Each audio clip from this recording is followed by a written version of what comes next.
The speakers on top are working. What's occurred for you about the art of fundraising? One of my favorite questions. What is this provoking in you?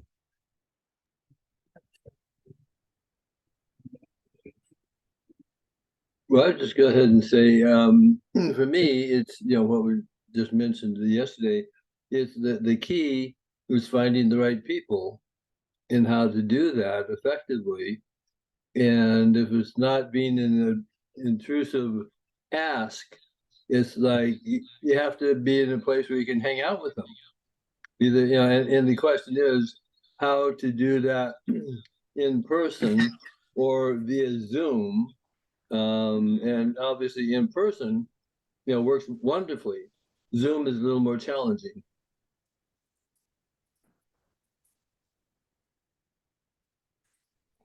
Yes, Irving Warner used to say the most effective medium for fundraising is eyeball to eyeball, in person, in the same place. There's something primal about the human connection. I don't know if it's being able to smell each other or if it's the nuance of how we're sitting or the way the sound echoes off the walls or the trees, but there's something essential about being together in person. Yeah, it's probably all that of is just different. Sure. Yeah. And that's a corollary to Irving's maxim, events don't raise money, people do.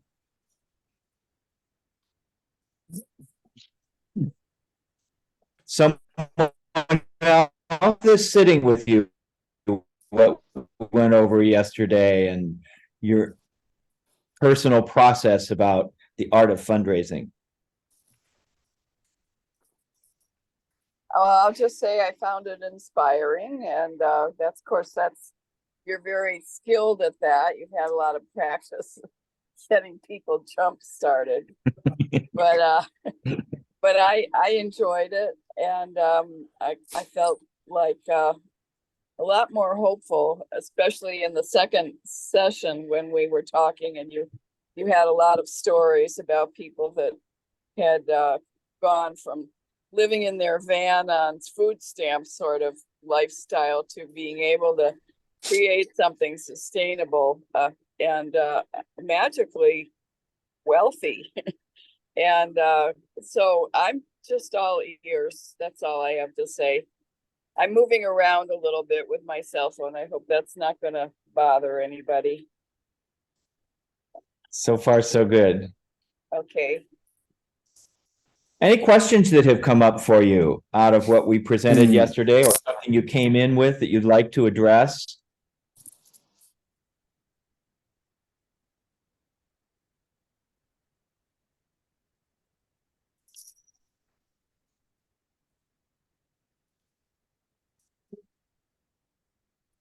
Well, let's just dive in then. I'm going to share with you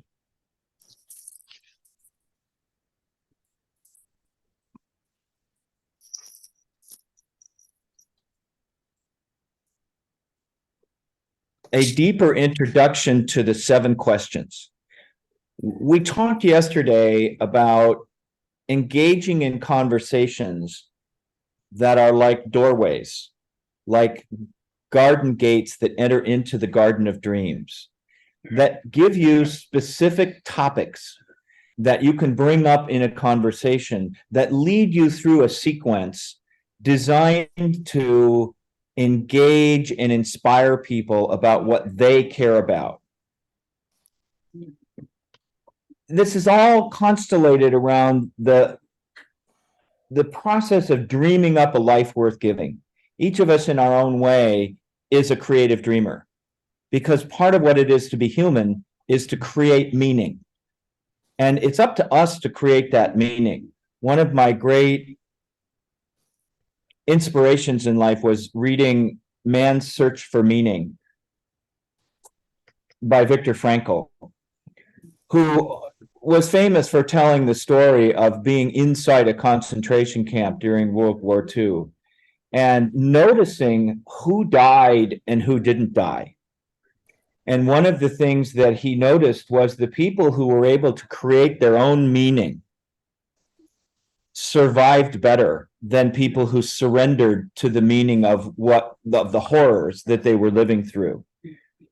And he recalled in particular one evening when some of them were watching a sunset and they could look through the barbed wire at the miracle of the sunset. And he used that as the basis for the rest of his life's work. And so our ability to create meaning by looking and feeling our way towards dreams for the future that make a life worth giving, distinguishes us as creative dreamers. Some people just accept the circumstances and deal with the circumstances. Other people live through the circumstance as an opportunity to realize a dream. And that's where fundraising becomes possible. So before I get too deep into this, I want to just ask if everyone has had the opportunity to at least recognize that you received links for the video of yesterday's session and also the audio. If you didn't, please drop me a note, text me, email me, put up a smoke signal, whatever you can do to communicate that you haven't been able to find the links yet. And David, thank you for alerting me to the glitch on LinkedIn. I posted them, they didn't show up, but we fixed it. So I want you to have access to that recording of the first session. And if you'd like to see the slides, I'm happy to share them with you. There's nothing particularly profound in most of these slides. What is of use, I'll be sure to post as a document in our LinkedIn group. But yesterday we began the conversation about the realization of dreams.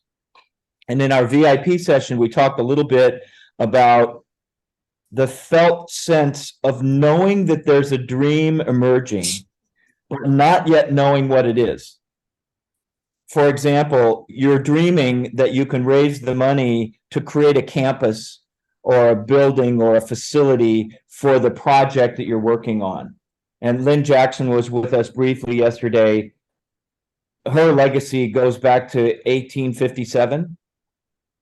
And she's the great-great-granddaughter of Dred and Harriet Scott. And she's dreaming of a campus that can commemorate the legacy of Dred and Harriet Scott. And for those of us who were not paying attention in middle school history class, Dred Scott was the slave who sued for his freedom. And when the Supreme Court of the United States ruled that he was not a person, the Supreme Court at the time believed that that would end it, that once and for all, they could establish that the Missouri Compromise was invalid and that former slaves, current slaves are not people. Now we're done, let's move on.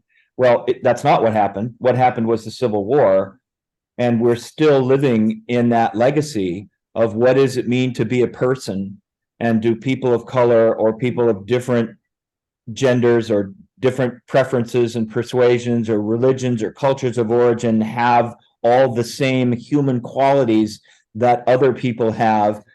We're still engaged in that conversation. And here's Lynn, 150, 170 years later, seeking to create a campus where people can come and learn about that legacy and reconciliation. And I'll just stay with her for a minute because her story is so inspiring to me.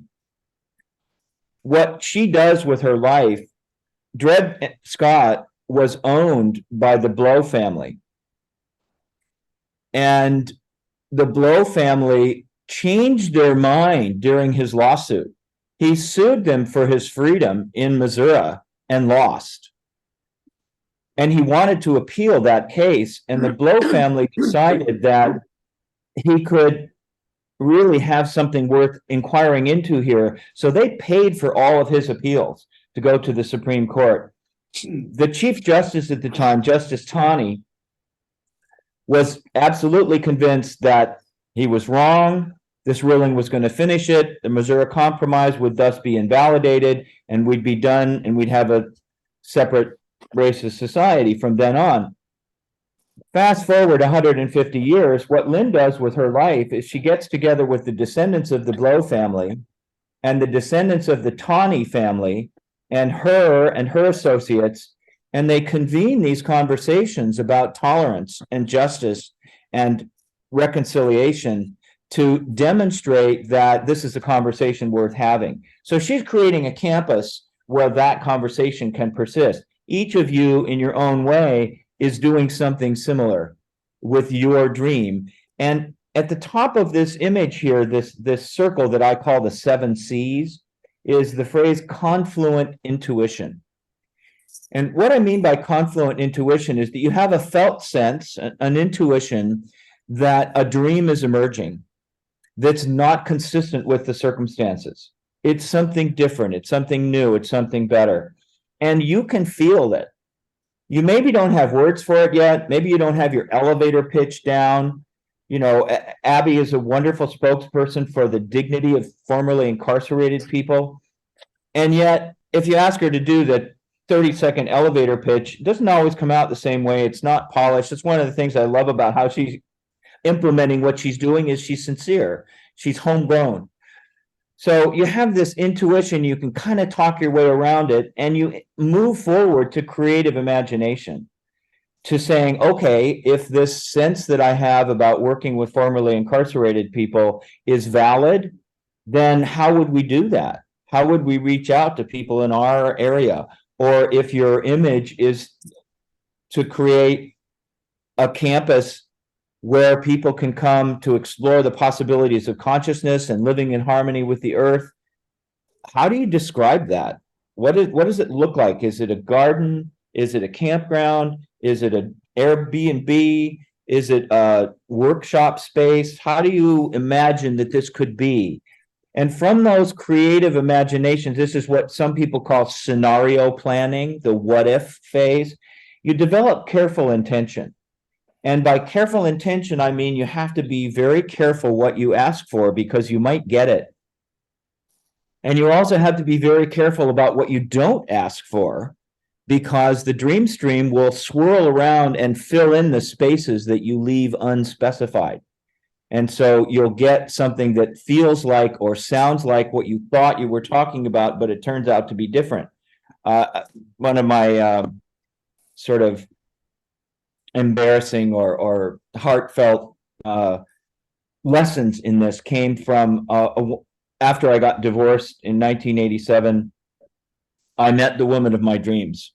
She was absolutely wonderful. I had developed a list of 14 conditions that I wanted in a woman. You know, I was an American male. I thought it was all about getting my perfect woman. And I met this woman who had 13 out of 14. She wasn't blonde haired and blue eyed. Oh, well, that's American male conditioning. I could live without that. But she had all these other conditions, like she liked Bulgarian folk dances and she could dance the Swedish hambo, and she was interested in environmental issues and all the things that I wanted on this list in a perfect companion. And about 5 years into pursuing her and cultivating the possibility of relationship, she met the man of her dreams, and it wasn't me. It was very painful for me to realize that on my list of all the qualities that I wanted, I had not included loves me. So you have to be careful in this careful intention to be sure that what really matters to you is in your visualization, in your affirmations, in your description of what it is you're realizing. This is the storyboard phase. The affirmations, the visualizations, the examples of what you're working towards. Then once you have that careful intention, this is the business planning part. This is the mission, vision, values part where you lay out exactly what it is. And we're going to talk more about this later on tomorrow and Thursday. But once you have that careful intention set, then you give conscious attention to, is everything in here? Is there anything missing? You start trying it out. What do people say? How do I feel about this? You continue to refine it, and that leads to concerted action. And this specifically refers to the kinds of dreams that are bigger than you. You're aspiring to accomplish something that's more than you could do on your own. And that's where fundraising comes in, because maybe you don't have enough money to just do it on your own, and you need to raise some more money. And that concerted action is about working with other people. This is the team building, the what I call the flow of the dream stream, of bringing people together. And that's where the fundraising happens, is in that concerted action where what you're doing is consistent with the realization of the dream, and you're exploring communications with other people who might share similar dreams. As you go, calm reflection is an essential element. Don't just head forever. This is what we visualize, and we're going to do this back for a moment and reflect on, how's it going? How do I feel about this? How do other people feel about this? And then lastly, consistent gratitude. Everything that comes to us is either a blessing or a lesson. And the lessons are sometimes difficult and painful, but if we can be grateful for those circumstances that show us how not to do it, how much we invested and got no results, how we thought this person was going to be the one who, and they weren't. And to be grateful for all of the blessings and the lessons that we get along the way, that leads us back to confluent intuition. So this is what I call the 7 C's. And it's one map, not the map. This is not the truth. This is just one way that I have laid out for how to visualize the cycle of dream realization. Now, how does this relate to fundraising? Well, everybody has been through this process. Everybody's somewhere in this process with what their visualization is of what's happening in their lives and what they really care about. So this leads us to the 7 questions. But before I dive into the 7 questions, I'm going to stop talking for a change and invite you to comment on what we've gotten so far. What is this provoking in you? Feeling very much in the concerted action phase. Yes. Yes, you are. Yeah, and that's where the 7 questions will come in. Yeah, for me, this is Neil. I'm off camera because I'm driving. It's provoking that that perhaps I really do have a dream, because I'm not even clear on what that dream is. But but yeah, so it's opening. It's kind of helping solidify that. I'll stop there. Well, and thank you for saying it that way, Neil, because you are very much in that confluent intuition area where you have a felt sense that there's something that you're calling forth, and you don't quite have the specific, consistent language for it yet.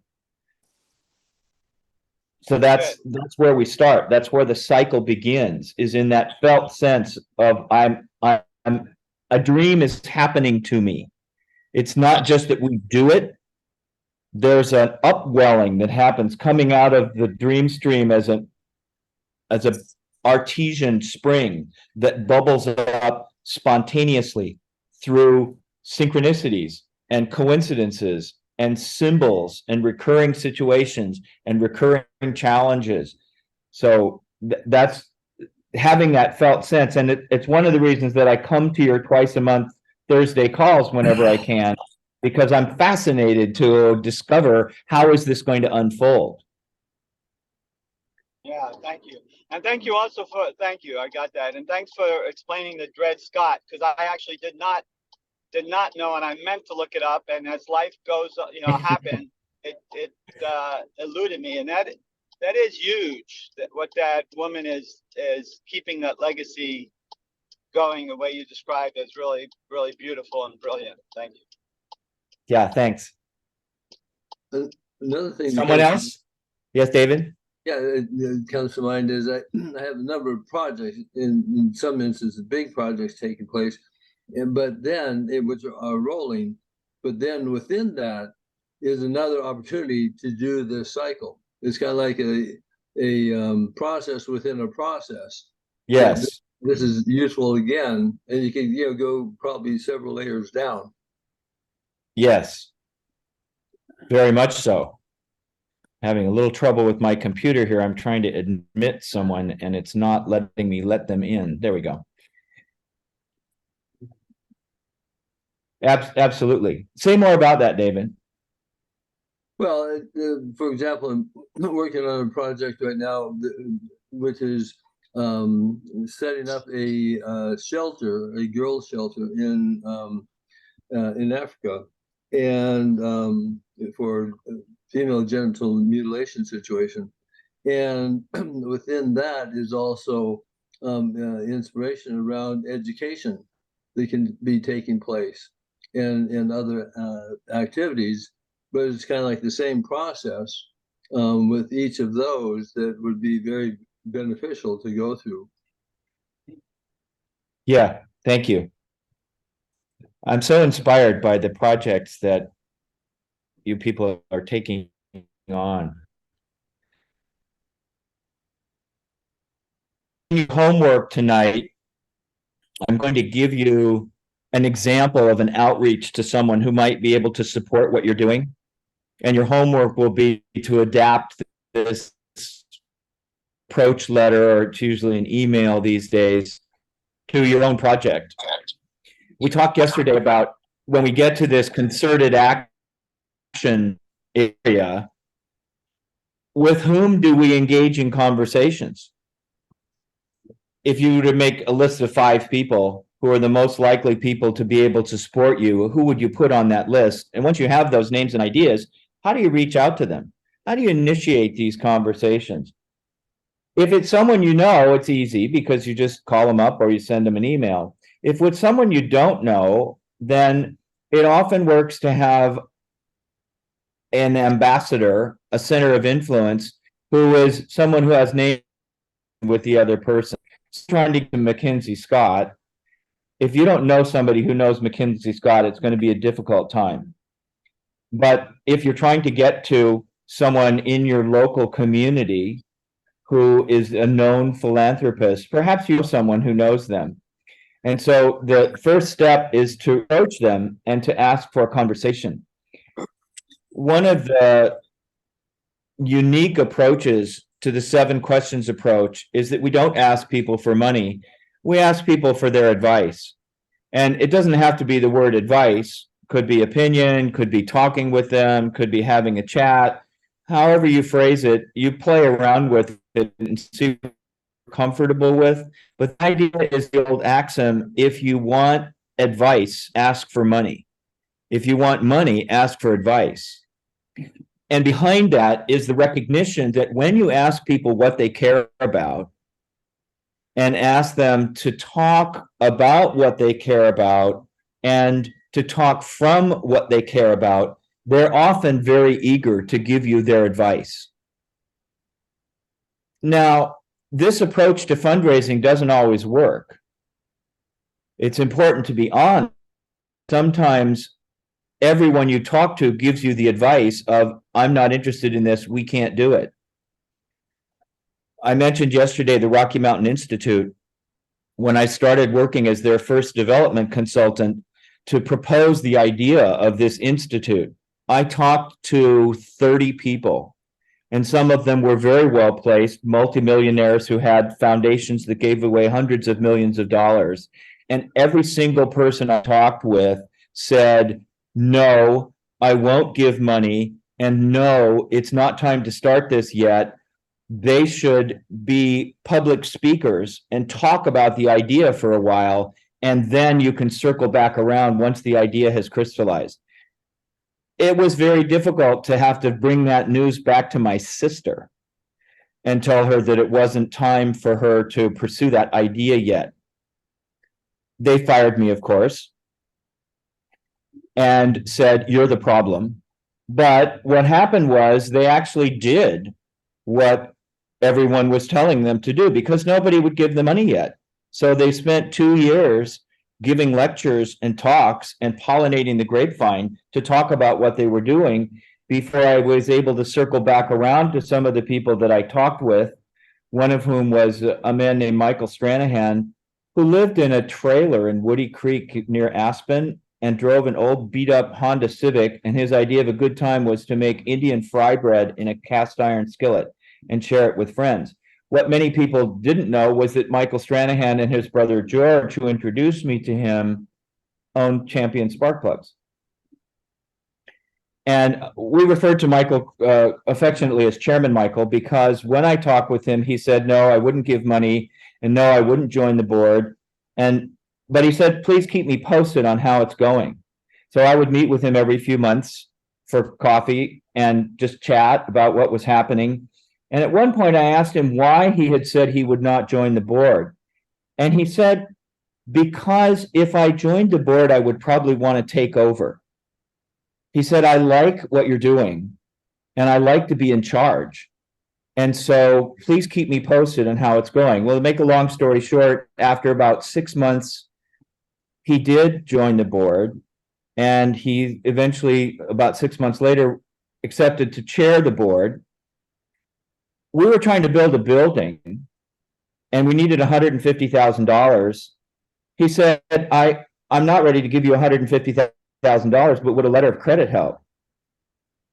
I said, well, yes, that would make a big difference in our ability to build the building.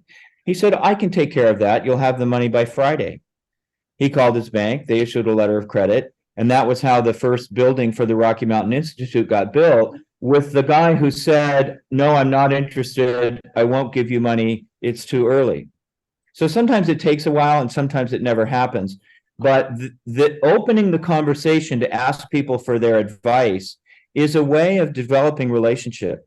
It's a way of cultivating what people care about. And so I just want to share a little bit about the 7 questions, which is going to be posted on LinkedIn as your homework to review this. And what we have here is what I call a cascade. There are 7 questions that lead easily into the next question. And as I said yesterday, this is not a survey. You're not attempting to gather information here. What you're seeking to do is cultivate relationship with people about what they care about. So it begins with the origin story. How did you first hear about us? Paul, it's not showing. You know, Yeah, I'm not. is it seeing not showing? Yeah. Not showing. I'm going to stop and come back. Let's try again.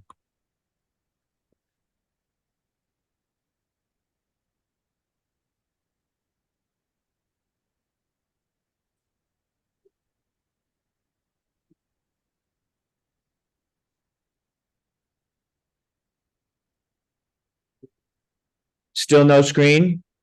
No.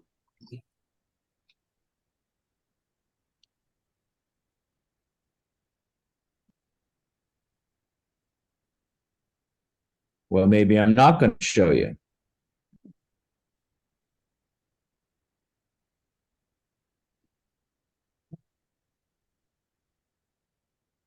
How Yeah. about now? Yes. Now you can see all the notes and all our pictures and everything. So we have 7 questions here that begin with the origin story. How did you first hear about us? And listening to what people say about that, it gets them connected with their own developmental process. But then the next question is, have you invested in similar organizations or projects in the past? And this is going to be your homework tonight, is to adapt this question to your project. So it might be a project, if you're raising money for real estate development or a business, you're going to ask that question differently than if you're raising money for a charitable activity or a spiritual practice. You need to adapt this question to uniquely ask them, have you done anything similar in the past? Now, with people who are public figures and public philanthropists, you can do that research. So yesterday in the VIP session, Elizabeth and I were talking about someone who's investing in a local development to create housing for low-income people, affordable housing, and it's public. There are newspaper stories and TV stories about it. So instead of asking, have you invested in something similar in the past, I said, you're investing in this project. Tell me about it. How's it going? So that question, once again, is going to be adapted to invite them to tell the story. And if you have in mind something that they've done in the past, ask them about it, invite them to talk about it. The next question is, what do you think of our current and proposed activities? Now, notice that this is designed to have conversations with people who already know what you're doing. Raising money is much easier if you're talking to people who know what you're doing, especially if you're using a fundraising consultant or a development officer, somebody like me. It's not very effective to have a hired gun, sorry for the violent metaphor, go out and solicit on your behalf, because everybody knows what's happening. It's much more sincere if you have a volunteer talking to people who don't know about your project, or the founder or the creative dreamer. And it's not common to receive major gifts from people who don't already know what you're doing. So don't rush it. It's important to have cultivation events, to have small groups of people or public presentations or benefit auctions that are not designed to raise money, but just draw people in to hear your story. Cultivation is a much more delicate process than asking for money. Developing relationships with people so that they know what you're doing, what you're proposing, makes this 7 questions flow much more smoothly. Because when you ask people, what do you think of our current and proposed activities? If their response is, well, I don't really know anything about it yet, then this is probably not somebody that it's time to ask for a contribution from or an investment. They need to know about it first and have time to reflect on it, think about it. So if this is somebody who doesn't know yet, I generally slow down, give them the information, invite them to an event, send them links, give them a chance to get to know about it, invite someone else who's a common liaison to talk with them about it, and then continue at a later time, because they can't really engage until they know what you're doing. But that's just me. I know a lot of very effective fundraisers who just go out and ask people for money and get it. So it's a question of your own personal preference. But assuming they know about your activities and they've given you your thoughts about it, then you can say, is there anything our program is doing or proposing that you don't like? And that's a really important question, because sometimes that stops people from wanting to get involved. They don't like the issue that you're dealing with. And if somebody says, no, I'm really not interested in spiritual topics, well, then you let go. Don't proceed. If you're raising money for a spiritual project, this is a person who's not going to be the right person to be a major supporter, but they might know someone who is. And so one of the things that's not on this list, because it is a sine qua non, it's a without which not, is you're always going to ask for referrals. No matter who you're talking with, do you know of anybody else that we should be talking with that we might not have thought of? Would you be willing to act as our intermediary to reach them? That's a conversation you have with everybody in your life, your next door neighbor that you see at the mailbox, whoever you talk with, always ask them for referrals and introductions. If you get done and you get stuck and you feel like it's, this is not the right time to proceed, ask for referrals and move on. But assuming people know about your program and they say, well, no, I don't like this aspect, you note that down and say, thank you very much. Are there any project or activities we should be doing that we currently aren't? And then they'll tell you. And my favorite example of this is the Weizmann Institute of Science in Israel that some of you have heard me talk about before. This would have been 45 years ago. Irving Warner and I were the Los Angeles committee for the Weizmann Institute of Science, and we were forming this committee to support the Weizmann Institute of Science. We went to see a man who was very successful, who had a multi-million-dollar security company, someone who had really done a lot to build a company that was armored cars and security officers. And when we asked him about the Weizmann Institute of Science, if there are any projects we weren't doing that we should be, he said, well, yes, you're not doing enough for the security of Israel. There should be a chair at the Weizmann Institute of Science that is about security of Israel. So then we said, if we were to undertake such a project or activity, would you provide the funding or would you be interested in helping? And he said, well, yes, I have $1 million set aside that I'd like to invest in endowing a chair in security studies. And he said, I'd like my gift to be announced at a dinner at the Century Plaza Hotel, and I'd like Henry Kissinger to be the keynote speaker. Now, by coincidence, we knew somebody on the board of the Weizmann Institute of Science who was a Viscount in Great Britain who knew Henry Kissinger. So it took us 6 months to put it together, but we did sponsor a dinner at the Century Plaza Hotel, and Henry Kissinger was the keynote speaker. And because we had all this going on in the background and we were going to announce this gift at the event, we were also able to raise another $1 million in pledges. So we announced $2 million in gifts at the fundraising dinner. We had done all the background work by asking people for their advice and what they care about, so that at the event, the new pledges were, I don't want to say they were inconsequential, but they were dwarfed by the pledges that we had gotten in advance, because we asked the question, are there any projects or activities that we should be doing that we currently aren't? And then lastly, and this is only for those who are appropriate for this question, if you were asked, would you join the board, and could we count on you for a personal investment, et cetera, at what level? And I use a written chart, and it'll be in your homework on LinkedIn, that gives people a range from, depending on the project, 100, 1,000, 10,000, 50,000, 100,000, $1 million, wherever we are. Or if it's an informal conversation, I just ask people, are we talking about hundreds of dollars, thousands of dollars, tens of thousands, hundreds of thousands? Where are you most comfortable in supporting this project? And they'll tell us, they'll say, this is what I would like to do.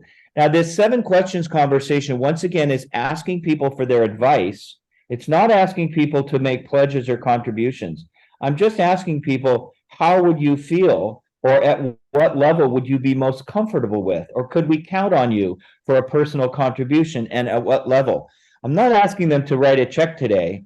I'm asking them to tell me how comfortable they are with the match between what they care about and what we're doing. And sometimes it gets nuanced, like the conversation that we're having around a real estate project, where I might not ask people for a contribution. I might ask them, how would you feel about offering a loan guarantee or a letter of credit? Or an organization that's received a pledge of a grant that's coming in 2 or 3 or 6 months, how would you feel about offering a bridge loan to be repaid when the grant funding comes in? There are lots and lots of ways to ask people what they feel about what is being proposed. But let's talk about this a little bit. I'm going to leave the 7 questions up on the screen. And once again, what is this provoking in you? What's this bringing up for you? How is this sitting with you? Questions, comments?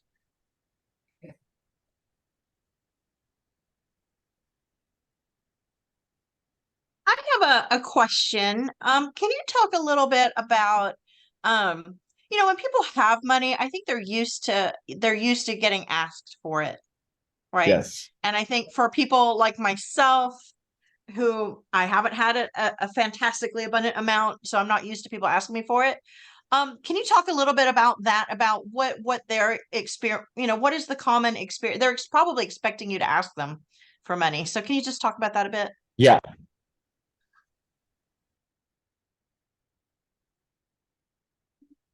I'm switching to a headset to eliminate background noise. Bear with me just a moment here.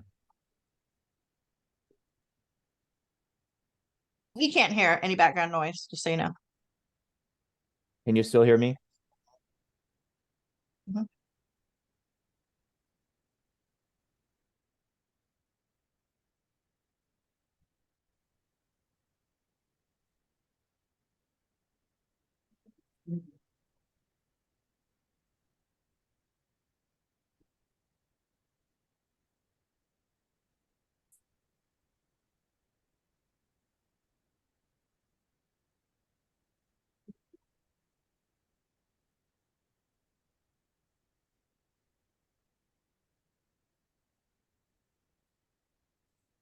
Hey, what you doing?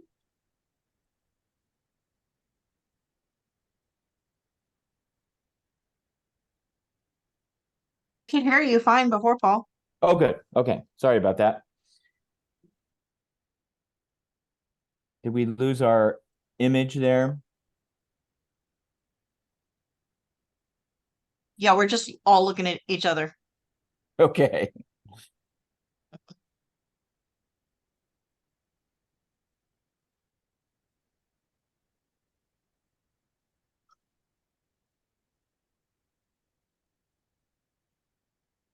All right, so we're going to spend a lot of time on this on Thursday about how to not ask for money.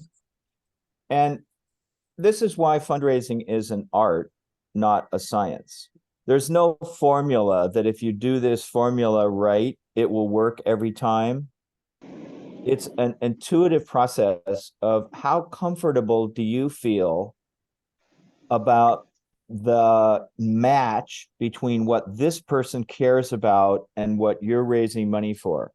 So the sense of whether or not it's right to ask this person to make a gift or an investment in the project that you're proposing is an intuitive call. And you make that call. You decide in your own intuitive sense, is this going to benefit this person? If it's not a good match, don't ask. If you feel that it is a good match, in the 7 questions approach, we ask, how would you feel? How would you feel about making a gift to this cause, to this project? If we asked you for a contribution, if we asked you to make an investment, would you do it? And I try to have this conversation at least a month and maybe 3 months before we're actually going to ask them for money. Because what you're doing here with the 7 questions approach is to find out, if you undertake to raise money for this project, will you be successful? If you're developing a board or an investment group to support the project, usually one gift is not going to be enough. You're going to need 3 or 5 key people who are going to give or get 60 to 80% of the money that you need. It usually doesn't come from one person. I talked about Planting Justice yesterday, who just received this $5 million pledge. It's $2.5 million this year, but that's less than half their budget. So usually you're not going to get it all from one person. So it's better to get your ducks in a row, to get your constellation conceived of before you go around and actually ask people to make a gift. Now, this is just the 7 questions approach. As I say, some people just go out and ask for money and do the best they can and make do with what they've got. But if you're trying to build a building or buy a campus or set up an institute or a program that's going to survive, that's going to be sustainable, that's going to persist over time, better to get it planned out in advance by talking with people hypothetically, and then circle back around in a week or a month or a season to ask them to make good on what they said they would be willing to do. And it's up to the prospective supporter to make that call. I mean, some people will say, I can give you money in the next month. By the end of the year, it's going to be gone. So let me know soon what you want to do. It's a feeling tone. Now, the other question that you asked, Abby, about asking people for donations, as I said, we're going to talk more about this on Thursday, but I generally don't ask people for donations. I ask them how they feel about making a donation. And then if they say, I would feel great about it, or I would love to do this, then we proceed to the mechanics of how to make, whether you'd like to write a check, or should we approach the foundation? Do you need to see a proposal? Is this something you'd like to do now, or would you like to wait until later in the year? Those are just kind of artful questions and requests that precede the mechanics of, do you want to give stock? Do you want to donate real estate? Do you have a bonus that's coming from your company that you'd like to route to the organization? It's different in every case. And people like to write checks nowadays for large amounts because it doesn't deduct processing fees if they do it online. But I've had people give as much as $25,000, and add 3% to their gift to cover the PayPal processing fees, because it's just convenient for them to do it electronically, or bank wires and stock transfers. All those are mechanics that we can talk about privately as you have opportunities to set those up. So does that help at all, Abby? Am I talking to your question? Yeah, I got a call right as you were answering it. I'm so sorry. So now you get to watch the recording. Yes. Any other questions around that topic? Or other things that have come up for you about these 7 questions? Paul, you mentioned a time frame between seeing what how they would feel about it and then ask. What was that again? Like a couple months or something? Yeah, so it really varies according to the person. Usually if I get somebody who answers my question, at what level would you be most comfortable supporting? And they say, well, $5,000 to $10,000 would be good for me. I'll just follow with, and when's the best time of year to ask you for that? Because some people only give in the last 2 months of the year, and some people have a policy of, only writing checks once a month, or some people are spontaneous and they want to do it right now. And they tell me, well, now is fine, or yeah, in October would be right, or we do our end of year giving in December, so be sure to get to me by November. It's really an individual thing. And I've had people write checks for as much as $250,000 on the spot, and just get out their checkbook and write the check. When we were working with the Lara X Institute, Gloria Steinem introduced us to someone who wanted to give $100,000, and we met her at a film festival, and in a break in between films, we went over into an alcove, and she just took out her checkbook and wrote us a check for $100,000. So it's just really individual. But I think it's more important to ask people how they feel and what would be convenient for them, because you can't answer that question no. So if I say, how would you feel about making a gift?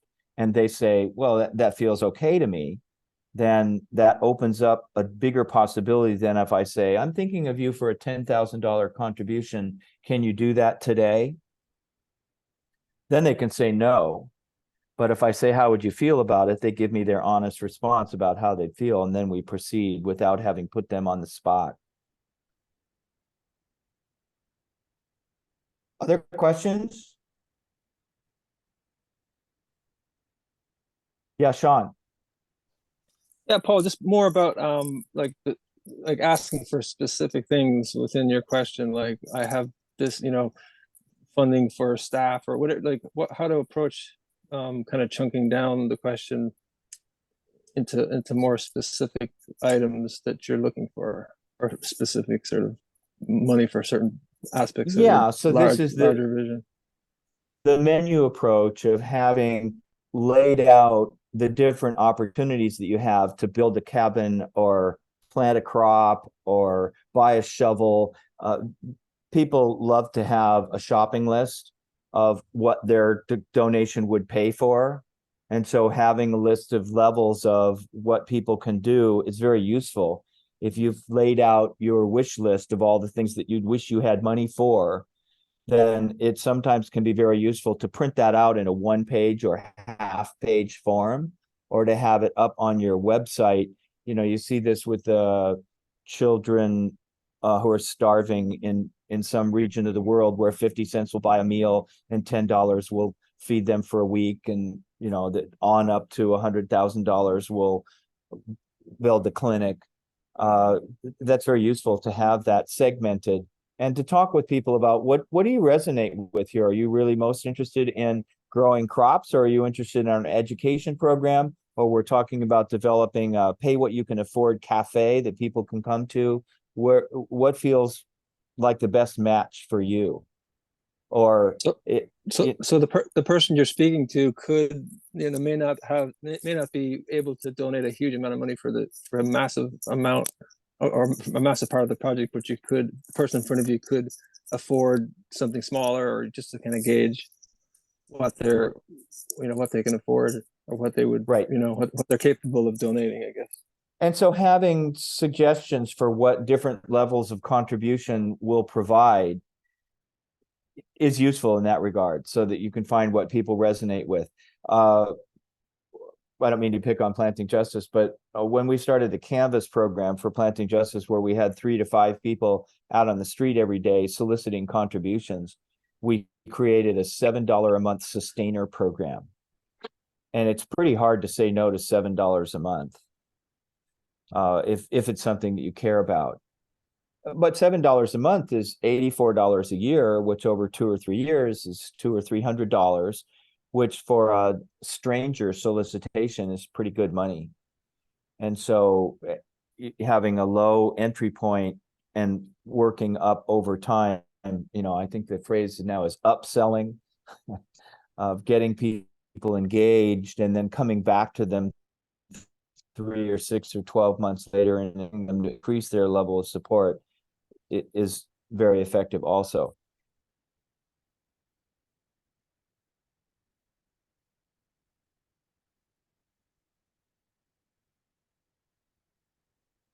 So I want to review here that this 7 questions approach is not a survey. You're not trying to gather data. You're not trying to get information here. These questions are designed to be conversation starters. They're topics to include in your conversation. You may not do them all every time. You may not get to all of them in every conversation. Sometimes it takes place over time, but you may do it all in 20 minutes. One of the $1 million gifts that I was able to negotiate for Planting Justice, I did the 7 questions with the person we had met through the street canvas while I was driving to Portland, and we were on the phone. We got disconnected 5 times and he kept calling me back, which was a really good sign. And then he said, just ask for what you want. So we asked for $1 million and we ended up negotiating $250,000 a year for 4 years. And that came out of 7 questions, and it took about 20 minutes to complete the 7 questions. And at the conclusion, he said, well, we'd like to come see your operation. So then we arranged for him to come see the operation. And then I had a follow-up conversation with him about, what do you think? And what level of support would you be most comfortable with? And he just said, ask for what you need. So you want to just be fluid about this. And it's not a request or a solicitation at this level. What you're really doing here is cultivating relationship. This 7 questions conversation is designed to precede any solicitation for funds, because you're just opening up conversation that leads people to feel comfortable as they consider supporting this organization. And it's a hypothetical conversation that is framed by the possibility that they're going to say, no, I'm not interested.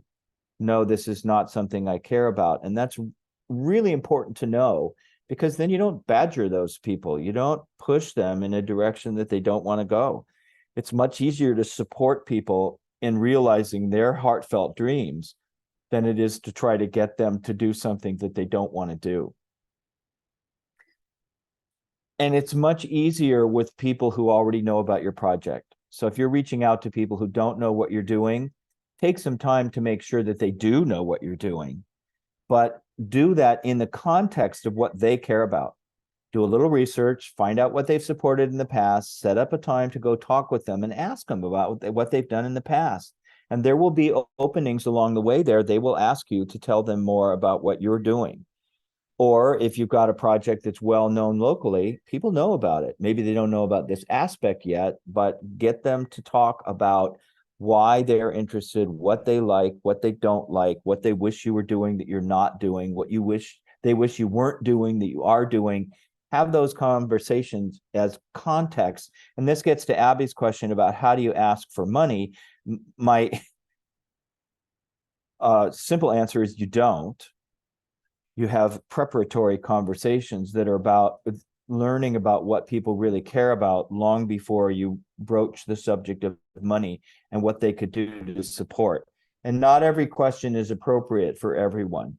So this is not, once again, it's not an interview where you have to get data filled into the blanks after every question. You're feeling your way into a conversation, and you might just jump to asking them to serve on an advisory board. Or if you know who this person is, to saying, how would you feel about serving on our board of directors? And then you can defer all the other conversations once you get what you feel is most appropriate as an action step moving forward in the sequence of realizing dreams. And it's important to take time to make sure that people get the information that they need to know what you're doing before you ask them for a contribution. The phrase that I use is wandering together in a large garden of possibilities. And one of those possibilities is, this isn't a good match, they're not interested. But one of those possibilities is also, wow, this is what I've been waiting for. I'm so glad you got here. I'd love to do this. I'd love to help. Tell me what I can do. So that's how the sequence goes. How did you first hear about us? Have you done things similar in the past? What do you think about what we're doing? Is there anything you don't like? Are there any things we're not doing that you think we should be doing? If we did that, would you support? Now, you're not in this point promising to do something that somebody says you should do. If your organization is working with formerly incarcerated people and your prospective supporter wants you to become a drug treatment program, that might not be what you want to do. And so there's no promise implied in asking that question. If we were to undertake it, would you support it? But it's just exploring the possibilities. And then deciding what's the appropriate place for this person in your realization, in your organization, in your company. Do you want them on the board? Do you want them to work for you as a staff person? Do you want them as an advisor? Do you even like them and want them around? I always think of David Gray's analogy of community, that a community is a group of people large enough that the one person you absolutely can't stand is always there. I try to have some naysayers on the advisory group or on the board because it educates me about diversity, to make sure that there are people who are participating in this conversation that I wouldn't normally think of as supporters. So that's about as far as we can get today. If you haven't signed up for the VIP sessions to spend extra hour talking about whatever you want to talk about, it's not too late. You can click on the link that you've received as an email or as a text message to get in on the VIP sessions. And if you haven't joined our LinkedIn group, please do so. And please feel free to comment and ask questions on LinkedIn. I will post the videos and the audio recording in that LinkedIn group, and I'll post some homework assignments. Tonight, I'm going to ask you to look at this approach letter and the 7 questions and adapt them to your organization so that you understand and feel comfortable about them. And before we transition to the VIP session, any last comments or questions? I know I'm throwing a lot at you, and that's one of the reasons that we make the videos available, because this is a lot of me talking.